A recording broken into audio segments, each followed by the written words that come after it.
Recording. The recording. And it's something that we want to share with you because there's like a bunch of announcements, and then there was a bunch of trainings and whatnot that can really help you. Leadership is always my favorite event. And it's my favorite event because it's a little bit more relaxed than Summit. It's more, I feel like the talks are more in depth, more honest. You're hearing from leaders and you're hearing like legit from them and not just like what corporate wants them to talk about. And, you know, and they're more honest and open with us as well because we're leaders in this company. So it's one of those events that you always come away from feeling like, man, like this is exactly what I needed to push forward, to help my team, reinvigorate me, you know, really like it all ties back to like why you're doing this in the first place. And so we'll talk about, you know, some of our biggest takeaways, and share some of the information with you. But I figured I would just kind of start off with some of the announcements that there were. So Autumn has come out with a new, just strictly nutrition-based program that's called Portion Fix. So it is, it's all about like the container system, right? But like there'll be videos about how it's like, you know, easy to use videos and learn about the container system. Like there's 12 step-by-step like instructional videos on meal prep and, you know, calculations and the containers and all of that jazz, how to, you know, put together your pantry, like what foods to buy, like a little education with all of that. And the entire program is going to be on a mobile app, which is really cool. It's interesting because, I mean, Kelsey, I think you're on this call, but you had asked me just the other day if there was a nutritional based program because someone was looking just for that, and they've announced 2 of them now. So that is going to be one of them. There'll be printable PDFs, tally sheets, meal planners, grocery lists, food lists, 3-day sample menus. Of course, Fixate goes with it. And then, you know, it just answers all the questions that everyone usually has, and all of it's in one spot. So that's really cool. Digging deeper in depth than what we typically have with Portion Fix. So you guys can, of course, go and look up the FAQ on that, learn more information over there. The next one is To Be Mindset. That is what the new program is called, To Be Mindset. And it's a new nutrition-based program. And Alana Molstein is a new lady that we've brought on. She is amazing. She is gorgeous. She's lost 100 pounds herself doing what she is teaching people to do. She is a dietitian. She has a background in, is she a doctor as well? Or she's just a dietitian? I can't remember. She's a doctor. Yeah. And she's like, so like she's got like the, you know, the credentials behind this, but not only that, like the programs that she's created are supposed to be really, To Be Mindset are really, it's about emotional eating. It's about letting go of food as a crutch. It's about teaching you the right things to eat and helping people from a mindset base. Whereas I know you guys are probably thinking to yourself like, oh, well, we've got this new Portion Fix thing coming out. We've got this new To Be Mindset thing coming out. Like, don't they conflict? No, they don't. Because really, I think that To Be Mindset isn't, I don't think it uses the containers. However, she does incorporate Shakeology in it. And I feel like Autumn's Portion Fix, it's really like external control, right? Like you want to just fix your food, you want to do stuff, and like it's like, here are the containers. Whereas like To Be Mindset's really like digging deep into like the emotional reasons behind why you're eating that way and teaching you from that aspect. She was super awesome. She introduced herself, said, you know, her parents got divorced when she was a kid and her outlet was food. She went to mandated fat camp at 8 years old, and ended up going, you know, every year and losing and gaining and losing and gaining and yo-yoing forever. Felt like she'd really lost herself and really struggled with food and exercise for years. And she needed to find a way to be social and find a lifestyle that would work with her wanting to be healthy and wanting to be fit and thin and putting it all together. And that's how she came up with this program. So it's all about creating a better relationship with food, positive self-love, learning the mindset, not just like the food, and putting that all together. So that was really cool. Luigi, new dude, Dr. Luigi. All I could think of was Cat because it kind of reminded me of what's his nuts. But anyways, he very well spoken, handsome, pediatrician. He's a family medicine doctor he went to UCLA. He's from California. He was a kinesiology major. He was a track athlete and cross country runner. So like very, aware of what his body needed to do performance wise and those sorts of things. He started studying public health. That was something he was really interested in before he went to med school. So like that goes so well with like what we are doing and ending the trend of obesity. He's a clinical nutritionist, double board certified. And really like what he's doing is he's helping others understand like why they need these products. Like that's his job role, is to look at these nutritionals and really help us have even more backing behind what we're offering, such as Daily Sunshine for Kids. Like you can now say, hey, it's freaking pediatrician approved. And we can talk about a little bit more of that later, but he talked a lot about kids these days and how the life expectancy for children these days is less than that of their parents.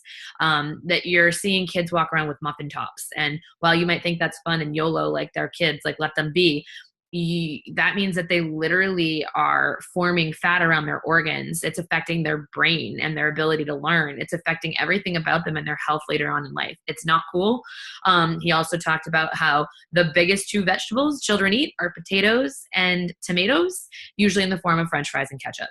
And how, us, like as coaches, have such a bigger thing, that we are working towards, rather than just like helping a few people who want to lose pounds. We are trying to end the trend of obesity and extend lives.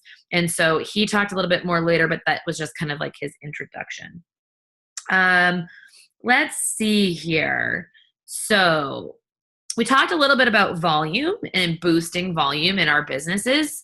The biggest thing that drives volume is results, you guys. So, while we were sitting there, Meg noticed it too. Like as we were sitting there and I was on my computer, I kept getting a message each day of somebody else reaching out to me saying they were ready to sign up. And that was because I put in the work and I've been showing my results every single day and doing the daily behaviors of drinking my shake, reading a book, sharing on social, inviting, and being proof the product works. And so we talked a little bit about like the new thing, like you want to acquire new customers. And with that acquisition, that's where like the most volume comes from. And then within your existing customers, you can also do work there as well by getting them into doing different supplements and different, things of that nature. So the total company focus has always been on challenge packs first. And that's great. And we want to make sure we're doing that.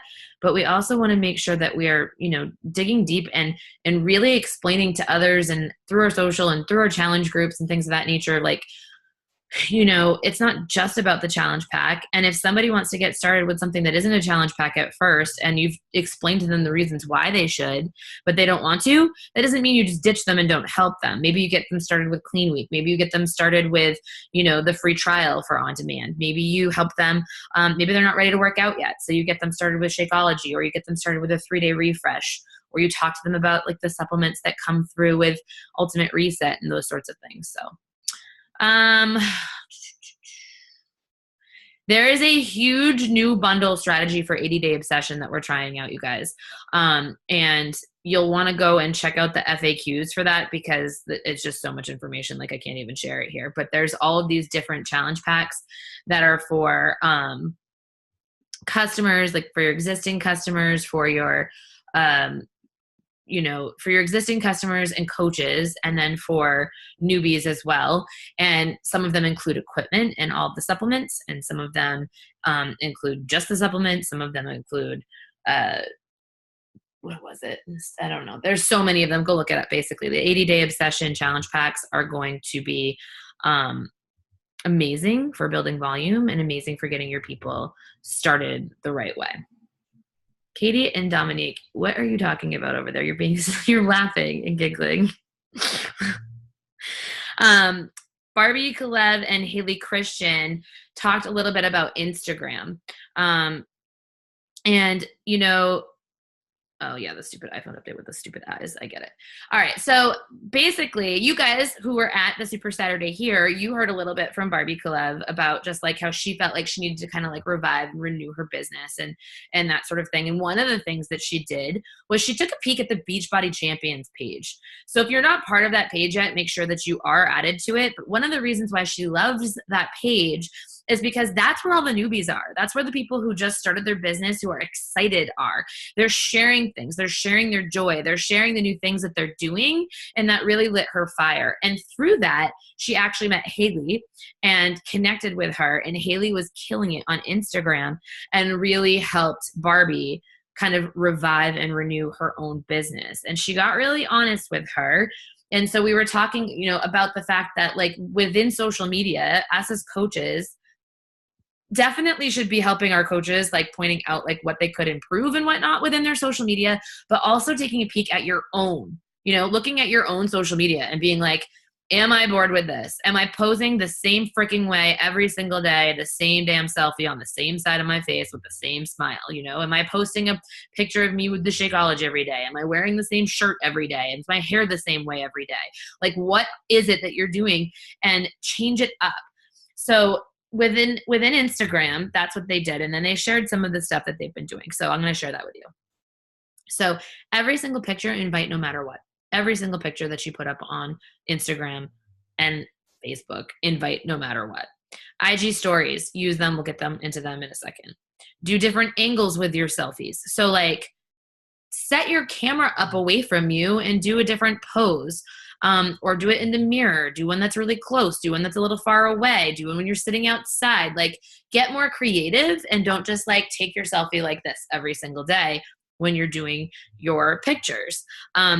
She uses the same filter on all, and they said that that's really important to use the same filter on every single picture on your Instagram. It's going to make your Instagram look cohesive and just visually more appealing. I know that she uses VSCO, which I've downloaded. It's a little difficult to use, but you can figure it out. Create curiosity by not using Beachbody terminology. I know that Shalene talked a little bit about that while we were at Summit and talked about curiosity marketing over just like giving them all the information. So get like really creative with that. And, you know, within IG stories and stuff, like you guys can do polls. You can say like, you've got like an important announcement coming up. Like, do they want to learn more? Use the poll. Like just get creative and don't just give all the information. She talked about natural invites over like, you know, your typical invites. An example of that was like a post that said something along the lines of like, I know you probably think I'm trying to sell something and this may be gross to you. I'm doing this though because I changed my life this way and now I'm like this, and I know if I tried, it could help you too. So it like making sure that your invites sound like you, using like bestie jargon over business jargon. Your post should talk just like you talk. It should sound like you. It should sound like I'm talking to you. And if you read your post out loud and it sounds like an infomercial, then you need to rephrase it. Yeah, act like your own follower. If bored of yourself, change it up. Exactly what I was saying with your hair different. Like Barbie was even saying like she goes and gets a blowout once a week and then like she'll take pictures then, you know, or she decided instead of wearing the same white tank top that she always wore, that she would change it up and go get new workout clothes and then hashtag them, or those sorts of things. Creep yourself and see if you should change it. If you went and looked at your Instagram feed, would you want to follow you? Message people, like watching stories and liking your posts, message all of them. And then Megan and Edward, Megan, it's because your freaking name says Megan right there. That's so weird. Why do you have that? Change it. So Meg and I were talking to Andrea Crowder at breakfast one morning, and she just said that like if she puts a poll up on Instagram stories and someone says no to it, she hides her stories from them. She goes, they're obviously not my brand. So it was funny because I started doing that. So, you know, she just said that because she's so honest and raw and feels like she can be more of herself in her Instagram stories and on Instagram in general, and, you know, talk in that bestie jargon and all of that stuff and put your stories up there, you are weeding out the people who aren't you. You're weeding out the people who like don't fit who you are. And somebody who says no, like today, for instance, I put up a post that was like, want to learn how you can access 80-day obsession or little day obsessed today? And somebody like said no. And I was like, hide, like, who are you? So what else? So Barbie's been applying all of those things to her business, and she says it works. You can duplicate it. She feels renewed and revived. And guys, you can go check out, you know, I don't recommend like following a ton of coaches, and certainly, you know, you can just go over there and explore for a bit, like follow them for a week or two, right? Or just go check out some of their stories and their posts, like, you know, a couple times a week to get some feeling for like what they are doing that's working, but don't necessarily like copy them, if that makes sense. Um, and it duplicates because like once your coaches see you doing this and you attaching like an invite every day to every post that you put up and you using those tools on Instagram, then they know what they're supposed to do, right? Like if you're doing it, they know that, oh, hey, this is what I'm supposed to do. And so you can get really creative over there too. And that just helps make your business like fun again. All right. Insta stories. Let's talk a little bit about that for a second. So, uh, every single leader at this event said Instagram stories is what they're using right now because basically there aren't any other MLMs on Instagram stories at the moment. And so people aren't as jaded as they are on Facebook. And so, and also just because you're allowed to post more, you can definitely like just show different pieces of your life. Like you can post 7, 10, 15 times on Instagram stories a day. You definitely can't do that on Facebook without like people being like, oh my God, you're so freaking annoying. But at the same time, you don't want to do everything so step by step in your day that you're leaving people like that people are like swiping through your story because they're like, okay, enough, I get it. You want to leave them wanting more. So like somebody I always say, like if you follow Sean T at all on like Snap or Insta stories or anything like that, I'm always like, I want to know more. Like keep posting. Like that's what you want to be. You don't want to be the person who's like so annoying. Ashley Smith was talking about Instagram stories. She said 80% of her business is built on IG right now. She provides a backstage pass into her life. No selling needed because people can just see like what's going on, and she's showing them like on a daily basis what's working for her, and then they're commenting on it, and she's able to talk to them. She's able to engage more personally and closely. One of the things I love, you guys, is Instagram stories. When you're putting those up, if somebody comments on it, it directly goes into your inbox. Like it's a DM. So then you can talk to them and it's not weird. It's like they literally like commented on it. It posts like what the story they commented on was. And then you start your conversation. It kind of eliminates that whole thing within like say Facebook where you're like, hey, I saw you posted about blah, blah, blah, blah, blah, because they messaged you about that story and it brings it right up for you. Constantly inviting via the stories, and then when people respond at DMs, yeah, I already talked about that. Mix it up, be colorful. So she had this thing called the color wheel. I'll go ahead and I'll share the image right into our team page, but essentially it's just like a little color wheel, and she has her coaches fill out 1 to 7 things that makes them uniquely them. And then they can keep that color wheel up in front of them and they know what they should be talking about on a daily basis on their social media. What else? Learn the tools for Instagram. So like you guys, like, you know, like the tap, tap, tap option where you can keep adding like text to your thing, or you can add the poll. There's the swipe up option. There's filters. You can tag locations. You can tag your location anywhere. You can make the tag location so freaking small that you can't even like see it on your picture and move it like way down to the bottom. So like you want to do those things so that you're popping up in different areas.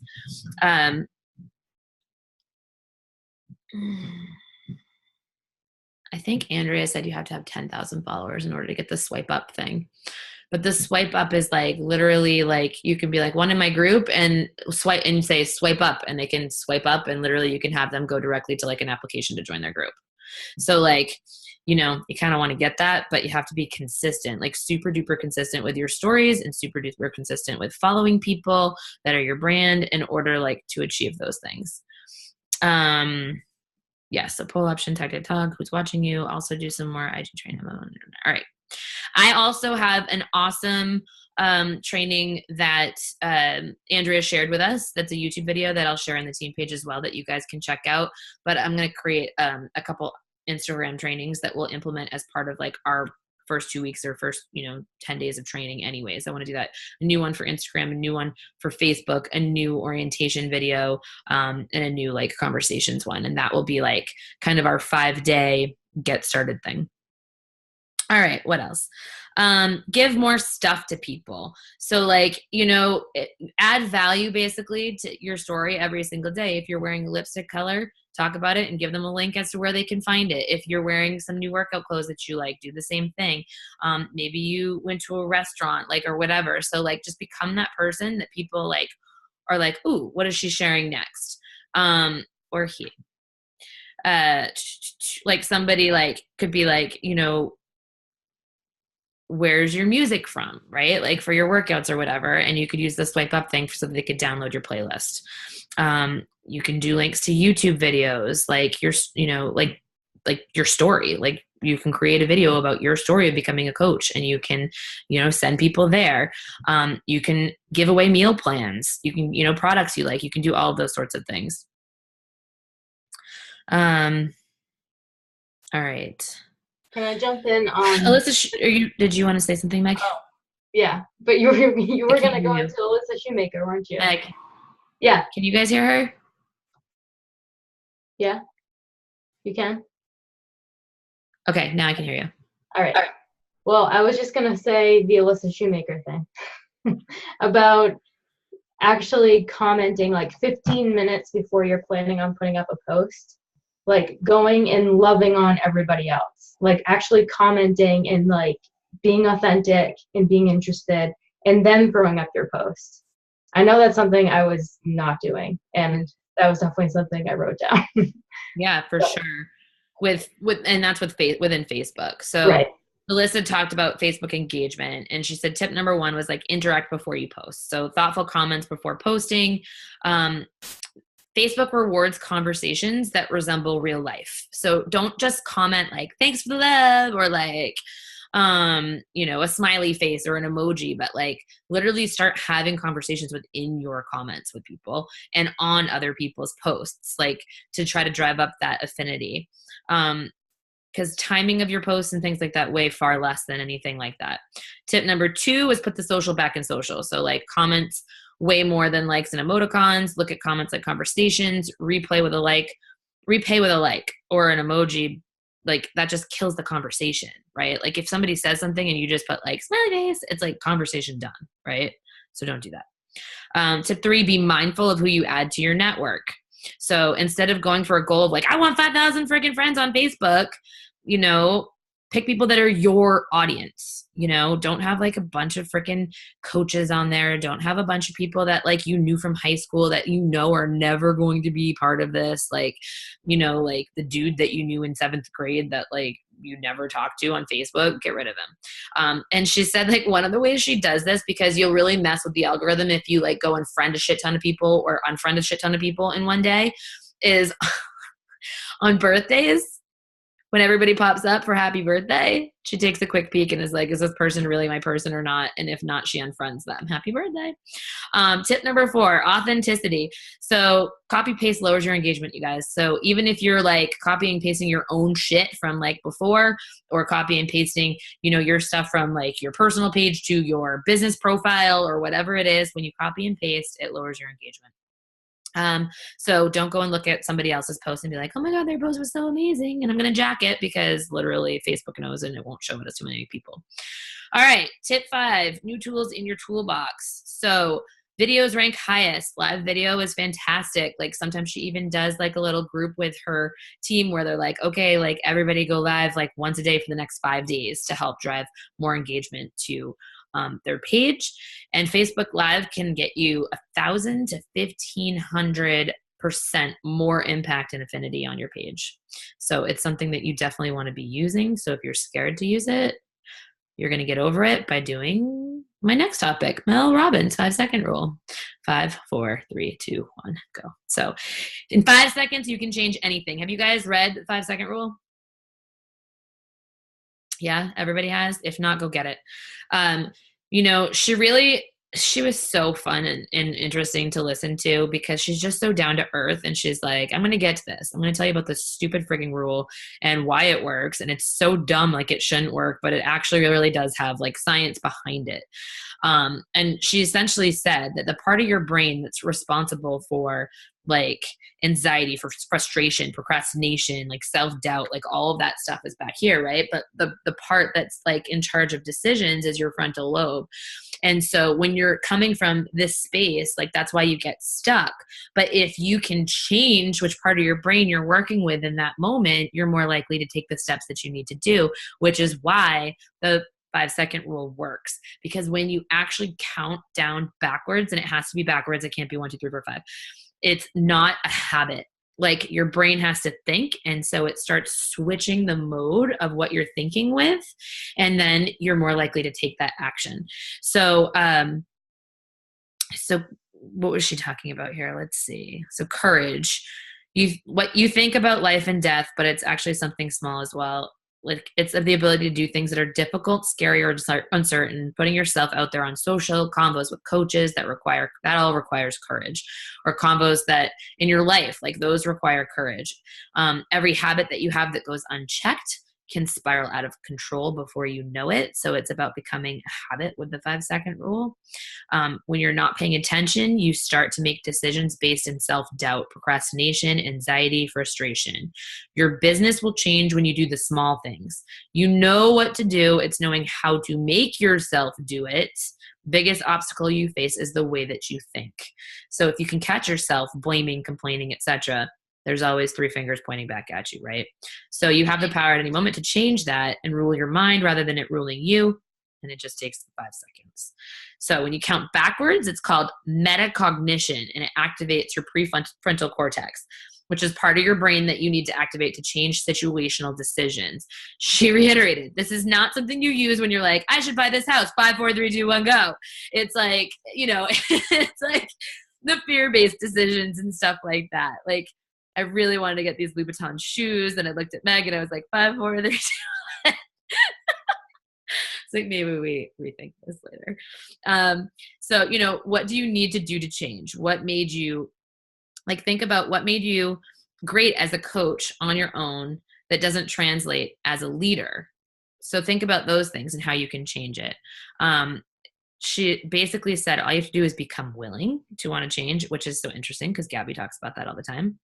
And the moment you begin to hesitate starting something, you just have to do the counting backwards and it will work every single time.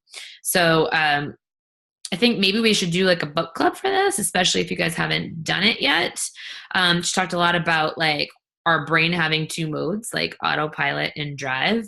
Like sort of like that situation where like you get all the way home from work and you don't remember how you even got there because it's so ingrained. So it's about changing that pattern, and that's why this works. What else? Anything you want to add, Meg?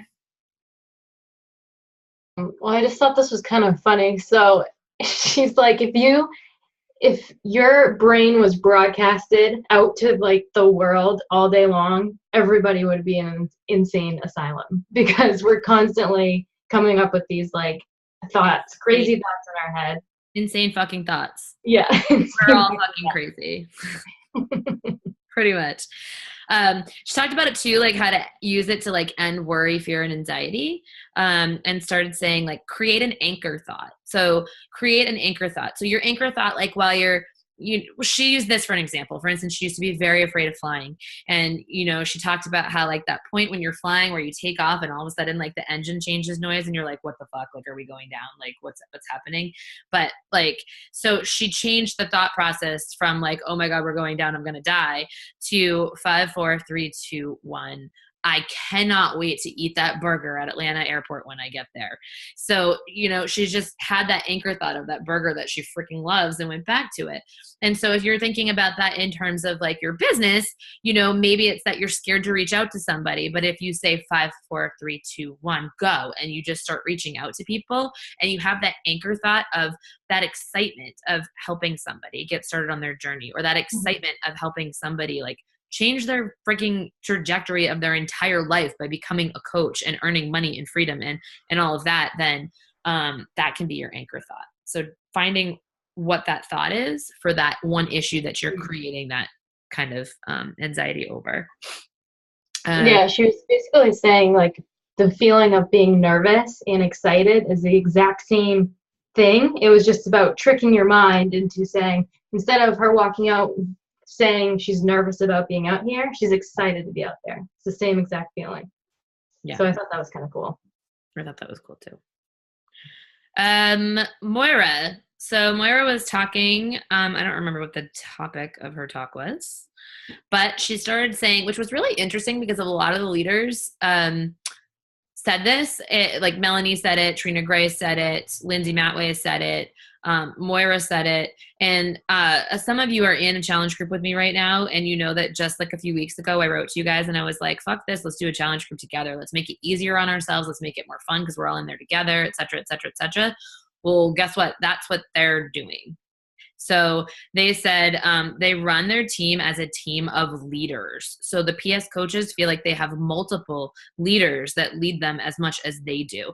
Her team does not have PS coach groups. They do have their own team names, but they do not have PS coach groups. They all work together. And she's like, it's that thing where it's like that group think where like, I can say the same thing till I'm blue in the face to one of my coaches. And then somebody else says it and they're like, oh my God, that's so awesome. She said that. Like, did you hear that? That's like amazing. Like, blah, blah, blah, blah. And you're like, I've been telling you that for months. So like, it's that type of thing where like you can lean on other people. They coach each other's coaches all the time. They don't have different team pages, and there's power in hearing from others. She talked about raise your bar. So like ask what you can hit for Success Club rather than like just hitting like Success Club 10, like set a really high bar for yourself and share that with like your team members, and then start sharing with them what you're doing to get there, how you're making it there as well, so that they can know and do the same thing. Yeah, and like whatever story going through your head is the same story your team has. So if you're thinking you're not a good enough leader, if you're thinking that you're not growing fast enough, if you're thinking you can't make Success Club, if you're thinking that you're not rank advancing, fast enough, that's what you're passing down to your team. She talked about these trackers that she used, which I also have those too, guys. So I'll share those with you on the team page as well. One's called a walker, one's called a jogger, and one's called a runner. So there's 3 different tracker systems. So it's really cool because if you're signing up somebody who's like, no, I legit just want to be like a part-time coach, you set them up with the jogger. If somebody's like, no, I'm just kind of doing like a hobby, like I just want to cover my Shakeology, you can set them up with the walker. If somebody's a runner and they want to like make this business a 6-figure income, then they can do that one. But what's really cool about it too is she was just saying like certain times of year where it's like freaking crazy, like maybe summertime or maybe it's like Christmas time or whatever, she knows that she can drop down from her jogger tracker and she can do, her runner tracker, and she can do her jogger tracker, for the days where she doesn't have enough time, and it still makes that coach or yourself feel and know that you're doing something to push your business forward without having to feel like you need to add up to these other people on the team who are making SE40 or making SE30. You know what I mean? So that was kind of cool. And I've got those trackers, so I'll share them. Basically, they just have, different daily behaviors to achieve that certain level that you're doing. What else?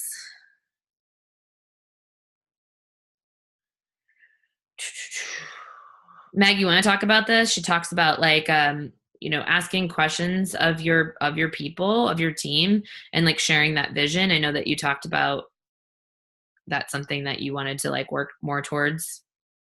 And the GSR, you want to talk about what like Rob was talking about too there? You're muted. Good, I just swore. You don't have to. I can if you want me to. No, I swore because you said I was muted. Oh. I started talking. So with Rob, he was talking about his get started right calls. And I know for me, I had like a list of like 10 questions that I would ask them and like have them ask me questions. And it was like this long thing. But really, he only focuses on 2 questions. Mm-hmm. Biggest hopes, biggest fear. And just having a back and forth to like get to know that person. Because really, they have the FAQ. You send them to the training. Like they have all of those tools there. They might have some questions of their own starting off, but those are the really 2 things that you're really just gonna start talking about with them. Yeah. It was just interesting because and you can hold them to that too. I think we sat there at the table with somebody talking about it, and then we talked with Rod later, and then Moira got up there and she said like the same thing, and it was all like, mine I typically, and I got this from Melissa actually last year, was like the Get Started Right call. I asked what their initial goal was, what their biggest fear was, what their dream was, and how much time they could put towards this business. But it really wasn't a training call. It's more of like a get to know them call, and it should only be 15 minutes. Like anything more than that is too crazy, too overwhelming. Um, so, and then, she just also said, like, you know, it's not about the business. Get them to start dreaming. And that's exactly what Rob said. Like, get them to start dreaming and bring them back to their why again and again and again throughout this business. Um, Ask yourself what story you're telling yourself daily. Like, what story are you telling yourself that's holding you back from like just taking the very, very simple steps to get your business started? This isn't hard. Like, we literally get to be people's cheerleaders. Like, that's our job. And like, I just remember looking over at Meg, like while we were at the team building thing, and I was like, this is our job. Like, this is so stupid fun and So ridiculous. much fun. Like, I just don't even, like, everything we did was just so fun. Keisha fucking crushed it, dude. Like, her talk was the best talk the whole time. Like, she just crushed it. She like stomped out on the stage and she was like, "What's up, guys?" And like literally was just so Keisha in everybody's face that it was so fun. And she said her call was all about leading with a part-time business. And she said, I signed up to be a part-time coach while working a full-time job. And I didn't share the same story as my upline, she said. So like, it was hard in the beginning for her because she didn't really relate with what Brigida did. Oh, it was so funny too on stage. She was like, I didn't want to bring my husband home. She goes, I don't have a husband. Like, Stina was like, just funny. So, she said that, so that was hard for her to relate to what she was doing. And she started attracting coaches that would be all in and then like take a step back.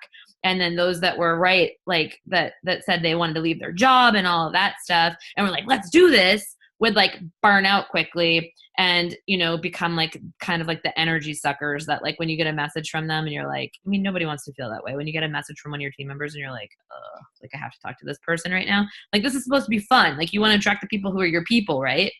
So instead of leading with like the YOLO, like freedom life by design thing, she started talking about creating fulfillment and, creating part-time income and really sharing. You guys may have seen that in the team page, I asked everybody like a few weeks ago, like, share with me, what your first paycheck was. Share with me what your biggest paycheck was. Share with me what your occupation is. The reason I asked you that's because Keisha and I started talking about this like a few weeks ago, months ago, and how she really highlights even within her Instagram stories. She'll take a screenshot and be like, so-and-so, like, for instance, Dominique, like, works in retail and made this much money in her business as a side gig to, this month, or like whatever it is, and really highlighting that so that people can see themselves within that. And it just reminded me too of like right in the beginning, like, I always said that like I didn't want to work for somebody else. I always said that I didn't want like a desk job. I didn't want to be 9 to 5. Like, I wanted freedom in my life. I didn't like that bullshit. And I said that from like a really, really young age. But the funny thing is that when Chris asked me in the beginning if I wanted to go full time with this, I was like, no, I'll probably just do it on the side. Like, I like my job. And really, like, I think for me, at least, it was like almost like I don't know if that is actually possible thing. So that's why I said it. It was out of fear. So when he said, why don't you make it an option? As soon as it was an option, I was like, peace, and I left my job. But like, how many people are thinking like that, right? So how many people would be attracted if you said, no, you absolutely can still have a life and have fulfillment and do this like on the side as something that's like rad and you're like an awesome boss babe making extra freaking money, but you can still do your job that you love, and how you can bring in more people that way. So, and she also said, if you guys listen to the National Wake Up Call, Jeff Hill brought it up today too. She said, you don't have to be great when you start, but you have to start to become great. And so she said, recruit part-time with a simple pitch, like acknowledge the full-time misconception and just talk about sort of that stuff that I talked about. Like, you don't have to be doing this full-time in order to get like what you really need from it. And explain how they can benefit from a side hustle. you know, and talk about it publicly all the time. Paint the picture of what a little additional income could do for them. I mean, how many people do like their job, but maybe they do have debt, or maybe they just want to take their husband for a night out, or maybe they want to go on vacation or do those sorts of things that like are a little pricier, or maybe they want to buy a home, or maybe they're in debt, or maybe they have those things going on. And you can talk about, again, how you have those things on the side of what you're already doing and what that could do for you. And, you know, again, same thing, speak to your target audience in their language, bestie jargon over business jargon. And what happens is then once you get those people in with the part-time thing, they fall in love with the process, you guys. They fall in love with this business. It does fulfill them. I think like it's really hard for this business not to fulfill you in some way, whether it's community or just like feeling like you're helping others or changing your own life or knowing that you helped somebody else pay for something because you got them started in this business and they earn more money. Like what we do is freaking awesome. Like it's really awesome. So then she related it back to like Jim Rohn and the power of part-time, which you guys can go listen to. It's a talk by him. Part-time's less risky, right? They don't feel like they have to leave their job and they're going to jump in. So again, highlight your part-time people more. You guys, most of you on here are part-time business owners, right? You have other jobs. So this should be right in your wheelhouse to be able to talk about every single day to attract your people and show how you are doing it. So training part-time business builders. She has a tracker. So I have the tracker. She gave it to me like months ago. It's actually that one that I was talking to you guys about setting a group where it was almost like an accountability group, but it also had like plugged in downtime in it. Remember when I was talking about that? So that's like what she's talking about here. But it just is like 5 new conversations, 3 invites, 1 post, 15 minutes of personal development a day, Shakeology, 1 hour of unplugged time, check in weekly on that Google Drive that they created with those steps, and 5 workouts a week. Like that's it for your part-time coaches. Like that's what they need to commit to in order to start seeing some success and catch the like, I want to do this. The other thing that she said that's really freaking awesome about this and the unplugged time is that most people right now aren't even taking unplugged time. Most people aren't. And so when you do that and you start implementing that into your business, all of a sudden you eliminate the spouses that are like, you're on your phone all the time, like this stupid business, like da da da da. Because instead they get excited. They're like, oh my God, you're making more money. We're spending more time together. Like our relationship's getting better and all of those things because that person's feeling more fulfilled and not drained. Look at Matt smiling. It's because he knows this is like so freaking true. And that's what happens, right? So like you're eliminating that too by doing this. And then teaching your team to do the same thing, setting expectations on the Get Started Right call. You can use those trackers that we talked about. New coach training on part-time coaching benefits. Like you can do a new coach training on that. Weekly team calls, like where they regularly discuss multiple streams of income. So instead of like, shout outs in the team page highlighting first paychecks or smaller wins, that's something similar that we did the other day. Publicly promote the power of part-time, highlight part-time coaches, tell relatable stories and specific examples, put in story, like in your Instagram stories, put in your team page. And then like, so for one example, she was talking, she put right on her Instagram story about a girl that she has on her team and the money that she made and how she loves her coworkers. She loves her amazing job, but she just got this loan, the student loan payment paid off because of this side gig that's giving her fulfillment. So little questions like this. And she asks questions out loud on Instagram stories too. Like, do you want a community that says like, I got you, girl, no matter what? Like, who's looking for that, right? And that's like your health and fitness stuff. Or like you talk about those little wins and those things. Coach success increases confidence. This is gonna, this tracker system essentially of like unplugged time and like the daily behaviors. It's creating time management skills.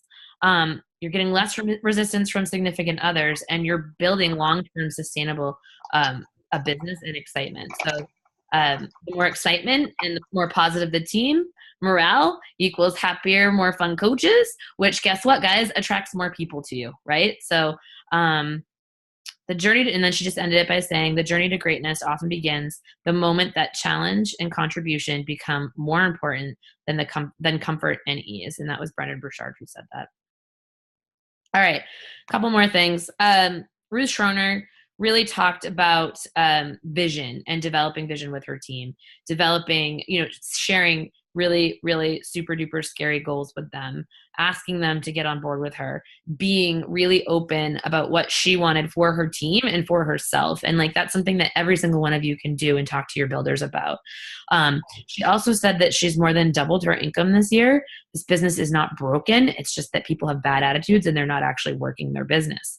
So find your vision, dream big, be vulnerable and honest with your teammates and your people that you're talking to, invite them to find their big dreams. I love this too. She also said, like, for example, if you're talking to your coaches and you're asking them what their goals are and they're saying 2-star, and you immediately turn to them and say, great, who are your people that are going diamond? And they can't answer that question, or they give you an answer and then you go and look in their downline and you're like, that person is inactive, or that person didn't make Success Club last month. And you ask them about them and they're like, oh, she's like, oh, but she's just so nice and I think she'd be so great at this and yada, yada, yada. That's not a builder. That's not a builder. And you guys, you're wasting time when you're sitting there trying to help those who say that they want this, get this, when they're not putting in the work and getting there. And it's not mean, but you want to spend most of your time, 80% of your time, with 20% of your people. The 20% of your people that are showing up, that are on team calls, that are making Success Club, that are doing the vital behaviors, that are filling out the trackers, those are the people who get your time. The other people, they don't. So she said a great way to check and see who is like a hobby coach. If you look in your downline and you see that those people that ended last month with like 2 to 4 points, those are your hobby coaches. Okay. The business builders are the ones who made SC or above. And those are the people who get your time. And it's good to do this too, because then those people can quickly learn if they have a team or not to work with to get to that goal. And if they don't, then you help them form like a plan of action to get there. Again, I think those trackers will be really helpful. So those that have teams, she encourages them to do team calls with them, with their team builders, tell them her goals, set up goals with them, really dig into the mission and the vision, and do all of that good jazz. She talks about cutting new diamonds. So the way that she gets new diamonds is she engages with them on conversations one-on-one. She does a ton of recognition with them. She schedules one-on-ones to review stabilizing their business as a diamond, to how to check their sponsorship drill down weekly, set up goals for their next week, reconnect with their why that week, because whys change, right? So that's what she does with those people that she's helping go diamond. And she said being a leader is nothing more than just showing up each day. That's how you lead. You show up and you do the work and you share what you're doing. Anything else, Meg, that's really big that you want to talk about? Well, I was just going to kind of say my takeaways as a whole. Did you want to go into that? Or did you have certain topics that you want to cover? I want to skip over Gelfand. How about Micah and do the crap? Micah do the crap is good. Milan talked about her 500 plus volume training, but guys, that's a recording that she's already done. So I'll go ahead and I'll share that in the team page, but she really just talked about creating emeralds that are creating at least 500 plus volume a week in their business. And then they're training the people under them to do the same, and under them to do the same, and under them to do the same, which creates like a massively successful business where you have tons of volume and money going through. And that way, if they're not rank advancing super quickly, they're still earning. And so they're sticking around. So that was one, but we'll share that. Micah was great. Do you want to talk a bit about that? Yeah. So basically, Micah, on her team, she kind of realized a lot of people were becoming stuck and they weren't moving their business forward. And what she kind of reached out to everybody, and it was like a common thing. Everybody was doing things that was fancy. They were doing fancy graphics on PicMonkey. They were doing email blasts. They were building out different templates for free groups and challenge groups and all that sort of stuff. But what they were not doing was the vital behaviors. And so she started this movement. It was called #do the crap. Do your crap or do the crap. I don't know. #do your crap. Sure. But anyway, so, our team started posting in that team page, sending out invites, the the vital behaviors, and they would all hashtag that. So it was like ingrained into everybody. Before they could do any of the fancy stuff, they had to do those things every day. And then when she was talking to them, if like anybody that she was talking to felt like stuck in their business or felt like they were in a slump or like their attitude was just crap, like she literally would ask them if they'd done their crap. And the answer was always no. And so once you start doing your crap again, you all of a sudden start feeling good about your business again. And she talked about like kind of like the vital process and how, yeah, the vital process is great, right? Get clients, get results, convert to coach, develop leaders, like it drives immediate business, right? But like, in order for the vital process to work, you have to do your crap. So she shared what the crap is. So the crap is show up and share your journey every single day. Intentionally expand your network. Genuinely connect with people and promote and call to action and invite every single day. Like that's your crap. If you're not doing that crap, the rest of the stuff doesn't happen. And mastering the mundane. Like I love that she said it's like coaching's like riding a bike, but like you forget kind of like that you can even do it if you haven't been doing it. And that's like why you're in a slump. But the second like you get back on that bike, it all makes sense again and you start moving forward. So like, you know, I like you said too, like you can get where you want to go by doing the things that got you here, but you just have to do the stuff. Like you have to do your crap. Master the mundane, work smarter, not harder. The what doesn't change. Sometimes the how does. Work in your zone of genius and delegate the rest. So like, for instance, if you need to get an assistant to help you with Instagram so that they are collecting all the people who liked your stories and separating out those who are coaches and then giving you the list of people that you need to reach out to, that's giving you more time to do stuff and to like actually do things that create more income for you, right? If you need to hire an assistant to help with the kiddos, or if you need to hire a housekeeper or a nanny, like those are things that they seem like expenses, but they're going to open up your time so that you can focus on those things that you're really good at that are going to bring people in. So hire people to do your stupid little pick monkey crap things and all of that stuff. What else? Christina shared lots of like Christina Battaglia shared lots of good things about challenge groups. I'll put that in the team page.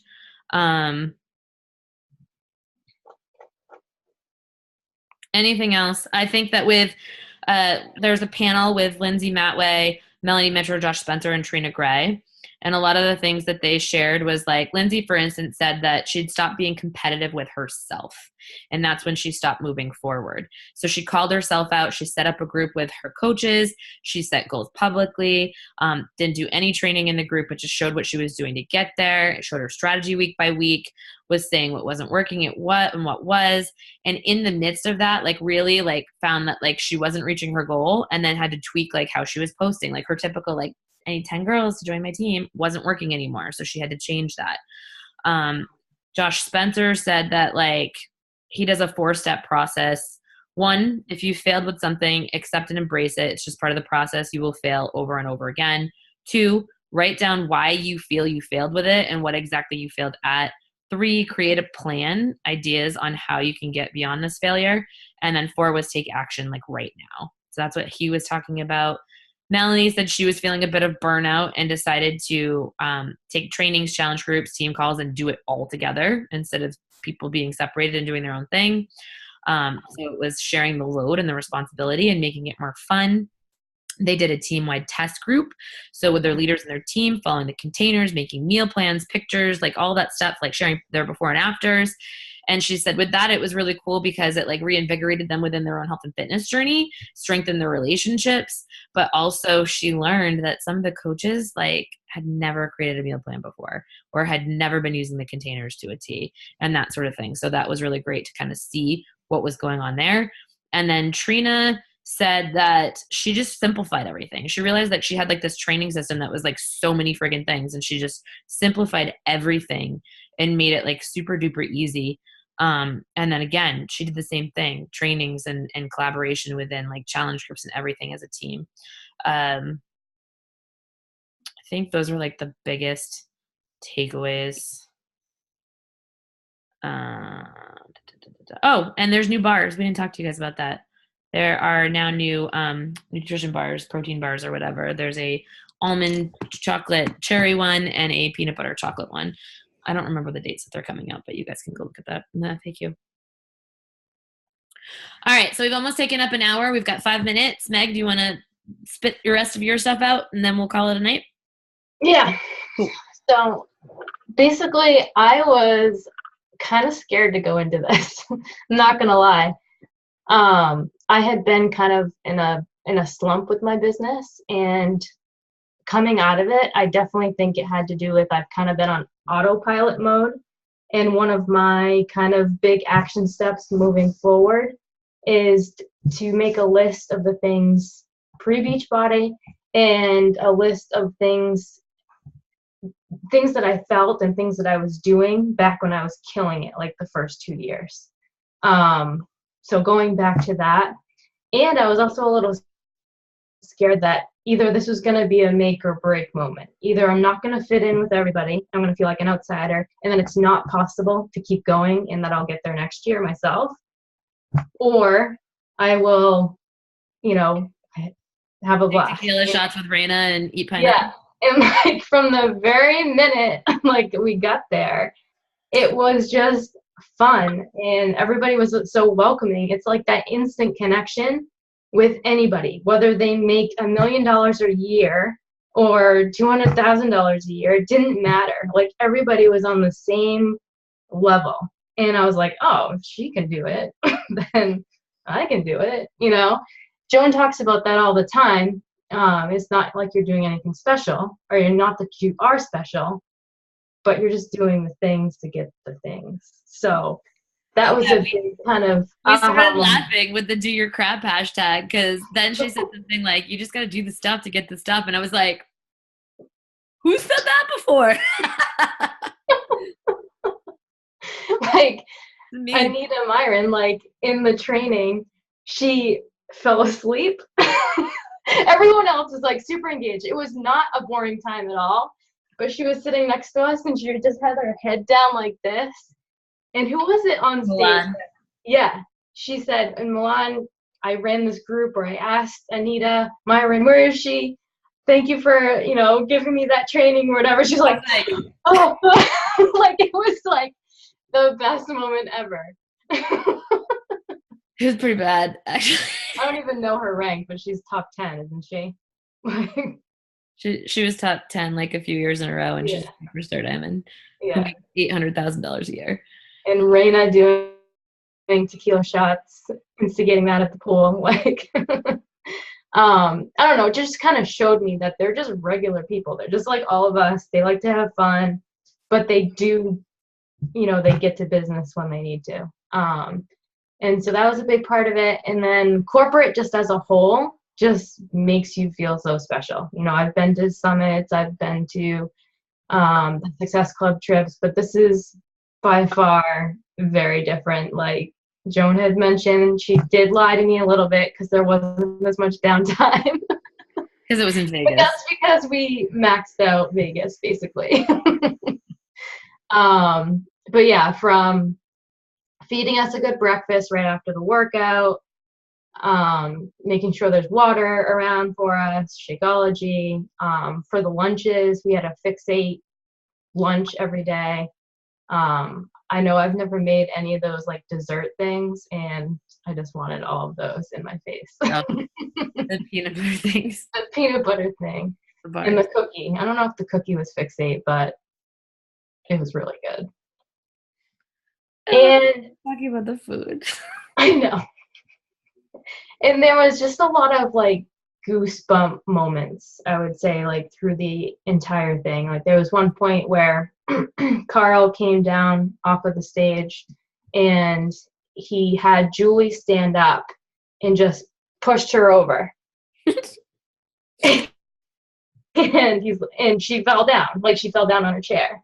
And now he's like, now stand up again, and everybody in that row stand up and he lock made sure arms. She moved the chair behind her before he did this. Oh yeah, I know. Make sure everybody to lock arms. And then he pushed her again, and she was solid. So, and then we all did it in the entire room. But the point of it was that, all of us are in it together. Like we can share different things. Like we're all working towards the same goal and mission. So it's not like one person should ever be on their own. And that goes along with what Joan had said earlier. instead of having PS pages as separate, that's a lot more burden on you. Like, let's just pull it together and all become leaders in there. I think too important to talk about Chris Downing. So Chris Mm-hmm. showed up in place of Tony because, as many of you know, Tony's sick right now. He has shingles, and the shingles have created Bell's palsy on his face, and has had vertigo and has been violently ill for weeks now. And so Chris came out on stage wearing a P90X shirt and talked about how this workout was not about him, and that he wouldn't be here, and that none of us would be here if it wasn't for Tony Horton, and asked us all to like send prayers for him. But then it's interesting because during the welcome party, while I was talking to Chris, I said to him, I said, listen, I was like, we did Megan Davies workout today, and yeah, it was fun, but it felt like a warm-up. I was like, I need you to kick our fucking ass tomorrow. And he was like, oh, I got you, girl. And I was like, all right. He's like, it's going to be the hardest workout you've ever done. I was like, okay, holding you to it. Of course, I'm front center, front row, so I can't even like pause and not do the workout. So, but yes, he pushed us, but it was literally like almost like just two moves the entire time and holding things for a really, really long time, to the point where you just wanted to cry because your ass cheek felt like it was going to fall off and you did not think that you were going to be able to push anymore. Mm-hmm. And before he started doing that, he told us he wanted us to dig deep, and he wanted us to think back to a time that was hard in our lives, or think back to the time why we made the decision to do this in the first place, and to think about all of our complaining that we've done about our businesses, about volume, about whatever. He's like, who gives a shit about volume? You just opened up in the UK. He's like, what's better, that this or that, like that you've got BOD in the UK. Like he really like got into all of it. And then towards the end, he brought up, I don't know if you guys know Tulin, but Tulin's husband has MS. So he brought up Tulin's husband and put him at the end of the stage where he had pushed himself past his limits at this point. And Tulin even knew it. Like, she was like very concerned about the fact that they were having him even walk up to the stage, and sat him there. And he was bawling his face off, just sitting at the end of the stage while Chris was telling us to push and to go more, do 10 more, do 20 more, do 10 more, do 20 more, over and over and over again. And there was not a freaking dry eye in the place, because we all sat there like, we're going to do this for him, And so he brought you back to that mental place and broke us down mentally, because he knew that everybody at leadership has taken a lot of people have taken a hit this year with wine companies coming out, or other MLMs like poaching people from them. And he broke that down too. He's like, how many people do you know that because somebody had them drink more, they have a better life? He's like, what we're doing matters, what you're doing matters. And so that was one of the highlights. And then even on the dance floor at the Jewel nightclub last night, people were doing the Chris Downing, because they kept doing like the move that he had us do, which was hysterical. Anything else that I missed? I would say, if you haven't listened to the National Wake Up Call this morning, Elizabeth Harkey did an amazing job, and she recapped a lot of it as well. And I don't know. If you're not registered for November to Remember, you need to get registered tonight, because it closes tonight. So that's a big thing too. And also, last but not least, Carl ended it, because Carl always ends all of the talks at every event. And he had us all write down how many personally sponsored coaches we have building currently, and then had us multiply that number by five, right, Meg? Mm-hmm. And then asked us if we could add that many people into our network this month, and then do it again next month. And after he had us put like that number together, he said, I want you to say, this is totally possible. And so like today, when you guys did Prepare to Be, or A Little Obsessed, you'll notice that Autumn said that. She goes, it's totally possible. And I know that like people who are at leadership like teared up when she said that, because there's something about that. Like, there's something about when you say it and you put it out there and you really mean it, it's totally possible. It is. Like, every single goal you set for yourself in this business is totally possible. You just have to do the work to get there. And the work isn't hard. The work is fun. The work is helping other people and changing other people's lives. So on that note, I think I'll jump off of here.